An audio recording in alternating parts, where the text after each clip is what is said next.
Bonjour à tous et bienvenue pour notre 4e gazette des sorties littéraires. Cette semaine, je ne le fais pas en live, donc j'enregistre chez moi actuellement. J'ai beaucoup trop de choses à faire pour le faire en live, c'est pour ça, mais c'est pas grave. La semaine prochaine, normalement, ça devrait revenir à la normale. Donc cette semaine, notre gazette est beaucoup plus courte que les semaines précédentes. En fait, plus on a avancé dans le temps, notamment dans le mois, en fait, moins on a de sorties, je dirais, entre guillemets. Donc à mon avis, la semaine prochaine, on aura peut-être, dans les 2 prochaines semaines, on aura peut-être beaucoup plus à présenter, mais pour l'instant, on commence avec la littérature. Donc cette semaine, nous commençons avec L'amour des grands de Caroline Michel. 280 pages, c'est plutôt pas mal pour un livre de littérature. L'éditeur, c'est Robert Laffont. Il y a l'ISBN comme d'habitude et c'est disponible le 31 mars. Je vais vous lire le résumé. Bougez pas, il est juste ici. Juin 2019, Emmanuelle se rend au mariage de sa sœur cadette. Si la journée s'annonce festive, elle redoute néanmoins de croiser un invité, Vincent, son premier amour. Qu'auront-ils à se dire? Que reste-t-il de leur enfance révolue, de leur histoire inachevée, de leurs souvenirs faussement endormis? Tandis que la noce bat son plein, Emmanuel rembobine le film de sa jeunesse et de sa relation avec Vincent tout en redonnant vie, aux années 1980-90, à Cendrillon de téléphone, à la vieille Renault 19 de ses parents et à une bande d'enfants inséparables. Je pense que c'est un bon voyage en fait. Peut-être une introspection sur soi-même. Se remettre en question par rapport à ce qu'on a vécu précédemment dans une relation. Voir peut-être comment ils ont grandi, séparés, tout ça. Enfin bref, ça peut être intéressant. La prochaine œuvre, c'est Les Nuits étoilées de Sixpence. Holly Hepburn, pardon, je ne connais pas du tout. L'édition Prisma non plus, je ne connais pas. 297 pages, disponible le 31 mars. La couverture, je la trouve très jolie.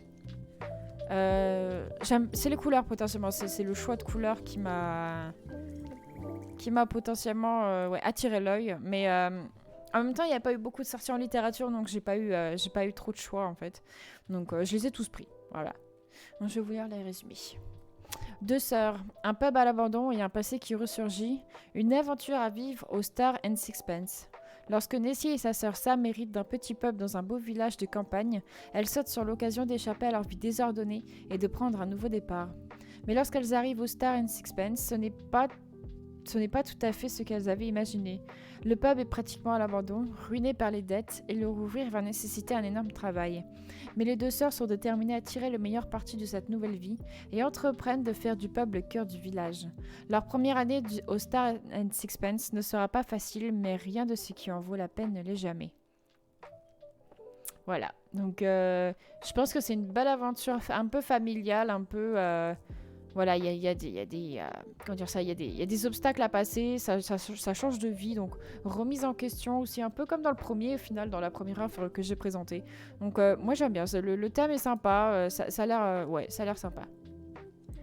Et nous passons au policier. Policier qui est, je crois, le genre qui a le plus de livres cette semaine. Étrange.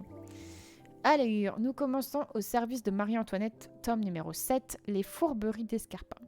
Par Frédéric Lenormand, 352 pages, c'est plutôt pas mal. Les éditions de La Martinière, je ne connais pas. Il y a l'ISBN comme d'habitude et c'est disponible le 1er avril et ce n'est pas une blague. Et j'ai oublié de faire un espace entre avril et 2022, mais c'est pas grave. Allez, derrière son éventail et ses hautes coiffes, Marie-Antoinette gère aussi les affaires sensibles du royaume. Quand un certain chevalier d'Éon se présente à la cour, Sa Majesté tombe sous le charme de ce curieux diplomate qui a pour habitude de revêtir des vêtements féminins. Mais voilà que le chevalier est accusé de meurtre, et la reine a horreur des injustices. Persuadée de son innocence, elle ordonne à Rose et Léonard, ses fidèles détectives, de l'aider à échapper à la police royale. Réussiront-ils à démasquer le véritable meurtrier? C'est une saga qui est assez... Non, peut-être pas aussi connue que les œuvres qu'on va voir juste après, mais quand j'étais en stage et tout à la FNAC, j'en voyais beaucoup. C'est un genre qui me plaît. Comment dire, c'est pas un thriller, c'est pas du policier tel qu'on l'entend, c'est pas un vieux détective, un meurtre tout basique. Non, je pense que ça... Faut voir après la réalité historique, hein, si c'est assez bien respecté, même si, bon, bien sûr, Marie-Antoinette n'était pas... de ce genre-là, elle faisait pas elle n'était pas détective ou ne travaillait pas pour résoudre des meurtres, mais faut voir s'il y a un minimum de réalité historique pour voir si ça correspond tout simplement. Et moi, je pense que c'est intéressant. Voilà, tout simplement. Comme on sort du cadre du policier normal, je dirais typique, je pense que ça peut valoir le coup.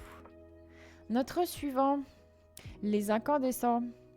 Je ne connais pas CJ Tudor. Je ne peux pas trop vous en dire sur l'œuvre. Qui sort le 30 mars avec 504 pages. C'est plutôt pas mal. Éditeur Pygmalion. L'ISBN comme d'habitude pour retrouver l'œuvre, au cas où vous ne la retrouveriez pas. Je vais vous lire le résumé. Il y a 500 ans, 8 villageois ont été brûlés sur le bûcher. Il y a 30 ans, 2 adolescentes ont disparu sans laisser de traces. Il y a 2 mois, le vicaire s'est suicidé. Bienvenue à Chapelcroft. Pour le révérend Jack Brooks et sa fille Flo, c'est censé être un nouveau départ. Mais au sein de cette petite communauté unie, imprégnée de superstitions anciennes, la méfiance envers les étrangers est difficile à surmonter. Les secrets du village sont aussi profonds et sombres que la tombe, et les vieux fantômes qui ont des comptes à régler ne se reposent jamais. Donc là, on n'est pas du tout dans le même genre que les secrets de Marie-Antoinette. On est plutôt dans un policier plus contemporain, je dirais peut-être un peu de fantastique ou de superstition, un peu notamment des gens qui disparaissent, je sais pas, peut-être une méfiance comme un peu avec les sorcières au XVIe siècle, tout ça. Bon, voilà. Ça a l'air intéressant, notamment le suspense avec ce qui se passe dans la ville, tout ça, les disparitions inquiétantes. Donc voilà, si vous aimez ce genre d'histoire, foncez. Nous arrivons aux enquêtes de Hamish Macbeth. Thème 13, dent pour dent. Donc, comme j'en ai parlé juste avant, Au service de Marie-Antoinette, c'est une saga. Forcément, il y a plusieurs tomes. Et je pensais justement à cette saga-là en disant que c'était très connu. Quand j'étais en stage, j'en ai vu beaucoup. Il y en a énormément de cet auteur-là. Et c'est aussi M.C. Beaton, c'est aussi l'auteur de la série Agatha Raisin qu'on a peut-être déjà vu, je ne sais plus, mais en tout cas dont j'ai déjà parlé. Parce que c'est une saga qui est très connue et qui est de très bonne qualité. Donc M.C. Beaton, 306 pages, plutôt pas mal, chez Albin Michel. Disponible le 30 mars. Je vais vous lire le résumé. Le dentiste Frédéric Gilchrist doit son succès à ses tarifs très compétitifs et à quelques ruses pour attirer les patients et surtout les patientes, car il est imbattable en matière de séduction. Son ex-femme peut en témoigner. Lorsque Hamish Macbeth, victime d'une terrible rage de dents, se rend à son cabinet, il tombe nez à nez avec son cadavre. Il n'en faut pas plus pour que notre policier se retrouve dans le collimateur de ses collègues. Voilà. Ça en dit pas trop, c'est un résumé assez court quand même, notamment par rapport à ce qu'on a lu juste avant. Mais je pense qu'il n'y a pas besoin d'en dire plus. C'est un personnage que soit vous aimez pas. Il y a beaucoup de sagas comme ça qui mettent en scène un personnage qu'on retrouve à travers des dizaines de livres. Donc voilà, si vous connaissez déjà Hamish Macbeth, vous savez le tome 13 qui sort, et même le tome 14. Sous le feu des projecteurs de M.C. Beaton, encore 324 pages chez Albin Michel, qui sort le même jour que le tome 13. Voilà, je vais vous lire le résumé. Un tournage au hameau de Dream, décor d'une nouvelle série policière, vient rompre la monotonie du rude hiver écossais. Mais la société de production sème la pagaille et un cadavre se retrouve bientôt sous les feux des projecteurs. Les soupçons se portent aussitôt sur l'autrice vieillissante des romans portés à l'écran, une incorrigible snob furieuse de voir ses enquêtes subir un lifting du plus mauvais goût. À tort ou à raison, pour le savoir, Hamish Macbeth endosse le rôle de l'enquêteur de choc sous peine d'un funeste clap de fin. Voilà. C'est comme je l'ai dit juste avant, si vous connaissez déjà, si vous aimez ce genre d'histoire, le personnage, si vous les aimez bien, foncez quoi. Voilà, il y a 2 nouveaux tomes qui sortent. Et notre dernier jeunesse, je crois que c'est le dernier, jeunesse policier pardon, La femme de chambre, Nita Prose, 324 pages aussi, chez Calman Levin, disponible le 30 mars. Je suis votre femme de chambre. J'en sais tellement sur vous, mais en fin de compte, vous, que savez-vous vraiment de moi? Bienvenue au prestigieux hôtel Regency Grand, avec ses tapis de velours rouge, ses dorures et ses employés plus rocambolesques les uns que les autres. La jeune Molly, discrète, solitaire et zélée, y travaille comme femme de chambre et en connaît tous les recoins. Mais un jour, elle trouve la richissime Madame Blake dans sa suite, paniquée, aux côtés du corps sans vie de son mari.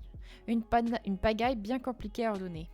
Mêlée malgré elle à cette étrange affaire de meurtre, Molly va mener l'enquête, aidée de quelques précieux collègues et amis. Elle va alors découvrir que, derrière la magnifique façade, le Regency Grand cache bien des secrets. Voilà. Enquête, je dirais dans un hôtel. C'est assez, ça me fait un peu penser à comment ça s'appelle, au Cluedo, tout ça. Donc voilà, il y a la femme, il y a la femme de chambre, il y a le mari qui meurt. Voilà, ça me fait penser un peu à ça, notamment parce que ça se passe dans un hôtel, même si je crois que le Cluedo c'est pas dans un hôtel, c'est dans un manoir. Mais ça a l'air sympa, notamment l'héroïne qui est une femme de chambre. Ça change d'avoir ça parce que du coup c'est pas forcément une enquêtrice, donc ce n'est pas une professionnelle. Donc à voir comment c'est mis en place tout simplement. Nous passons à la jeunesse. Jeunesse qui est très courte cette semaine. Incroyable. Premier tome de Thibaut, La leçon de Nietzsche. Sophie Talman, qu'on a déjà vu la semaine dernière, mais en littérature. 120 pages, c'est un roman pour les juniors, donc dès 9 ans, chez Albin Michel Jeunesse, disponible le 30 mars. Je vous lis le résumé. Thibaut a 10 ans et, dit-on, un sacré caractère. Tout ça parce qu'il n'aime pas les lettres inutiles et préfère se faire appeler Thibaut. Mais, lui dit-on encore, c'est ce sacré caractère qui va lui permettre d'aller mieux. Car depuis peu, Thibaut ne veut plus marcher. Non pas avec ce cruc au bout de la jambe. Il n'a même pas envie de quitter le centre de rééducation où il a passé les derniers mois. Ses parents, pour lui faire plaisir, proposent de lui offrir tout ce qu'il désire.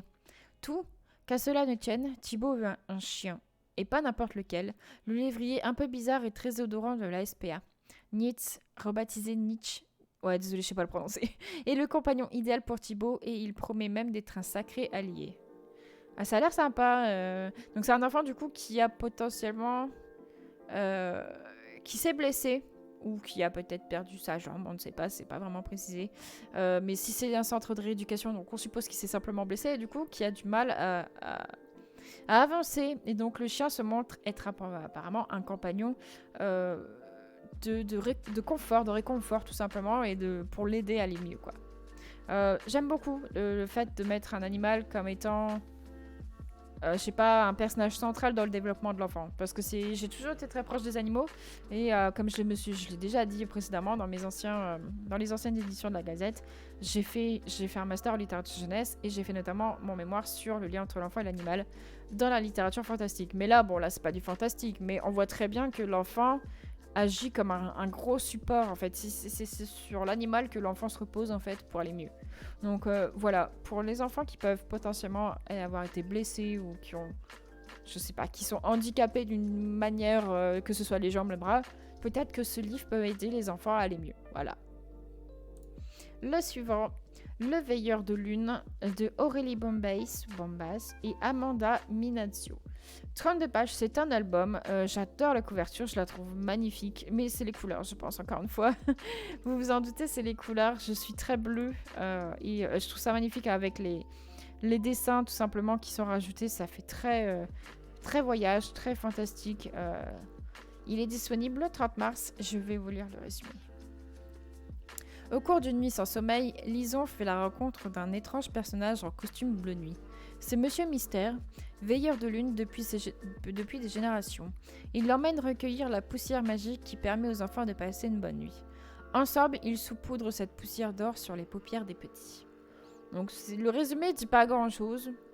On sait juste que c'est probablement un voyage un peu...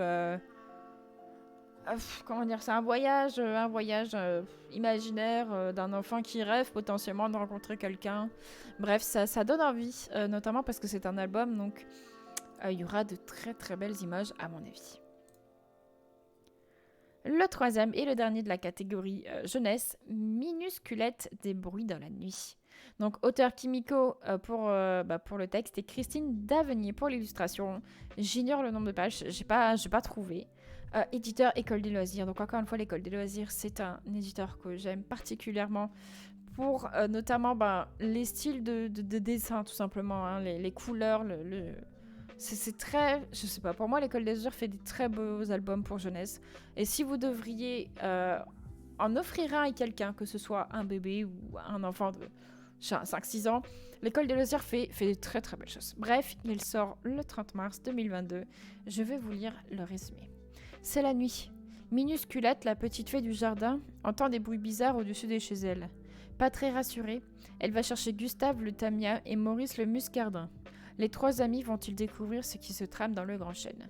Étant donné que je ne sais pas combien de pages il y a, je pense que ça peut être une histoire qu'on pourrait lire aux enfants avant de dormir, si c'est pas trop long bien sûr.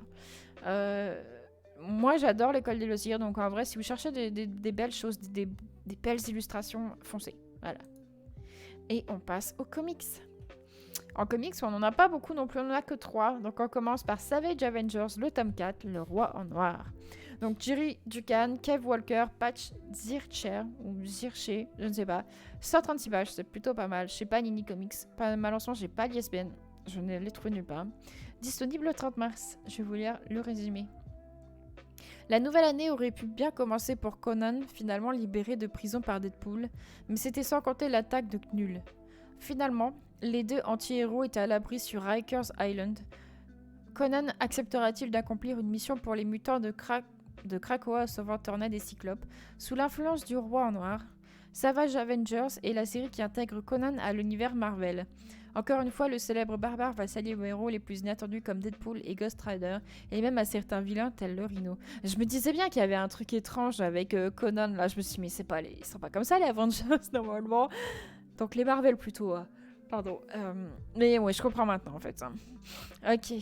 Le suivant. Moi je n'aime pas trop les comics de base. Je n'aime pas les dessins, je les trouve pas très beaux. En tout cas, si vous aimez la saga, bah, vous savez que le tome 4 sort le 30 mars. Le suivant. Et bah là, on va à l'opposé, on va chez DC avec Superman Infinite, tome 2 Infinite tome 2, avec Grant Morrison et Michael Janin ou Janin, je ne sais pas, 184 pages, chez Urban Comics, le 1er avril. Je vous lis le résumé. Rares sont les fois où Superman trouve une tâche presque impossible. Mais parfois, même le dernier fils de Krypton doit demander de l'aide. Certaines tâches requièrent des méthodes et des héros bien éloignés des préceptes de la Ligue de Justice. C'est ainsi que l'homme d'acier fait appel à Manchester Black, un télékinépathe totalement amoral, pour former une toute nouvelle authority, dont la mission sera d'accompagner Superman là où même la Ligue n'ira pas.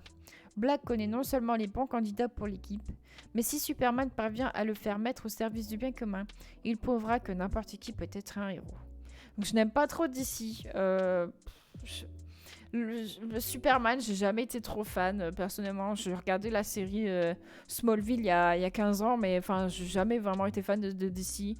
Les Marvel, j'ai accroché parce qu'on a découvert ça avec Iron Man et j'adore ce personnage. Mais sinon, les DC, j'ai jamais été très fan. Donc voilà. Donc le Superman Infinite tome 2 sort cette semaine. Hein, du coup, ouais, en fin de semaine. Donc voilà. Et le dernier. On tourne chez Marvel. Marvel Rarities tome 1, l'intégrale. 1961-1971. Alors, la dernière fois, j'avais voulu essayer de lire des comics. Et donc, en fait, j'avais trouvé un site qui expliquait de quelle manière procéder. Notamment soit Marvel, soit DC, ou prendre des choses plus indépendantes. Mais c'était surtout, en fait, il y a des millions d'éditions, il y a des millions de mondes alternatifs, et c'était le bordel. Vraiment le bordel. Donc ça m'a un peu dégoûté parce que c'est vraiment dur. Du coup, là, je pense qu'on peut potentiellement avoir peut-être un début sur quelque chose parce que le Rarities, je suppose que c'est des œuvres un peu... Enfin, c'est des tomes, hein, parce que ça a l'air d'être un regroupement du coup d'œuvres entre 61 et 71. Peut-être qu'on peut commencer par là. Et puis après, on avance. Je ne sais pas. Vraiment, je ne sais pas. J'y connais rien. Je ne peux pas vous conseiller. Mais ça représente quand même 344 pages, ce qui est plutôt pas mal. Chez Panini Comics, est disponible le 30 mars 2022. Voilà. Donc foncez, si vous aimez bien. Bon après, faut se dire que comme c'est entre 61 et 71, les dessins sont pas très beaux et les personnages sont un peu moches aussi. Hein. On va pas se mentir. Ce sera pas les dessins qu'on connaît maintenant. Hein. Et on finit sur le fantastique / fantasy. Donc j'ai fait une exception, je n'ai pas fait de catégorie BD parce que normalement en fait celui-là est une bande dessinée, je l'ai vu qu'à la fin. Mais étant donné que c'est plutôt fantasy, plutôt fantasy, je me suis dit autant le mettre dans cette catégorie-là et préciser que du coup c'est une bande dessinée et pas un roman. Donc les Chroniques d'Atlantide, tome 1, Éoden le guerrier. 72 pages pour une BD, c'est plutôt pas mal. Édité chez Glénat. J'avoue que la couverture me plaît beaucoup. J'aime beaucoup les couleurs, un peu la couleur principale, un peu violet. Ça laisse présumer pas mal de montagnes et de couchers de soleil, tout ça. Donc c'est très joli. Étant donné que c'est le premier tome, foncez quoi, clairement, foncez. Si ça vous intéresse, je vais vous lire le résumé. Allez, il est... Eh bien, je ne l'ai pas. Attendez, je ne l'ai pas, je vais aller le chercher. Peut-être qu'il n'y en avait pas. Parce que ça arrive que je ne trouve pas de résumé. les chroniques d'Atlantide. Attendez, hop. C'est moi qui ne l'ai pas ajouté, effectivement. Attendez, je l'ai juste ici, le résumé. Alors, 29 426 avant Jésus-Christ. Sur le continent oublié d'Atlantide, il y a 10 ans, la guerre s'est achevée. Éoden y a perdu un bras autant que le désir de vivre auprès des siens. Il s'est retiré de la société, dans une cabane sur une île où, ce matin, un bateau vient d'accoster. On vient le chercher. Sur le trône, son frère est manipulé. Il devient fou. Son esprit est vampirisé par les drogues de Hakna, grand prêtre du culte de Rankum, lui soumet. Attendez, ça veut rien dire ça. Qui lui soumet. Bref, on a compris. L'anéantissement du royaume de son frère n'intéresse que bien peu Éoden, mais dans sa chute, il pourrait entraîner avec lui la reine Léon. En entendant le nom de la femme qu'il n'a cessé d'aimer, Éoden ne peut se retenir, sa vie est en danger, il doit la sauver. Voilà. Il y a 2 lignes qui sont ajoutées en dessous.